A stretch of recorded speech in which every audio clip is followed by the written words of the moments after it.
A jig saw or saber saw has a thin blade that makes it great for cutting out curves, intricate shapes, or finishing up cuts you made with a circular saw. With a variety of blades, you can use it on tile, metal, wood, and laminate. And it's pretty easy to control, making it a good addition to even a beginner's toolkit.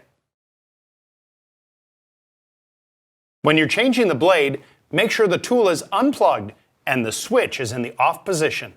The blades have a U or T-shaped shank that slots into the blade assembly. You may have to press a lever or tighten a screw to release and hold the blade in place. Use the right blade for the material you're cutting.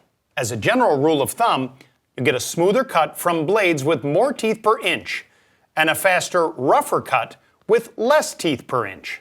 The teeth on the saw blade should face front and point up. Start the saw and then bring it to the surface you'll be cutting.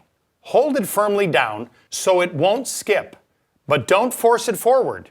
Ease it forward, letting the saw do the work. If it seems sluggish, you may need a different blade.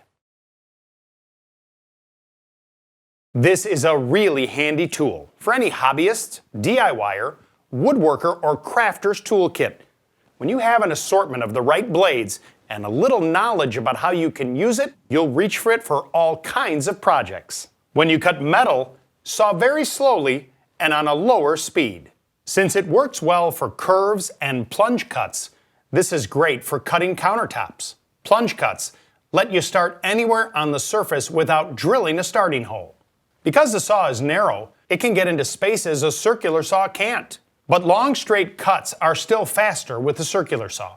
You can adjust the angle of the saw to cut out a bevel, usually up to a 45-degree angle. This is great when you want to join two pieces of wood or material together without an unfinished edge showing.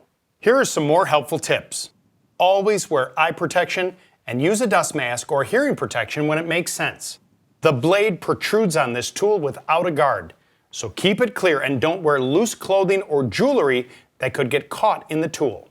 Set the tool down on its side when you're not using it. You don't want to bend the blade or it could break off.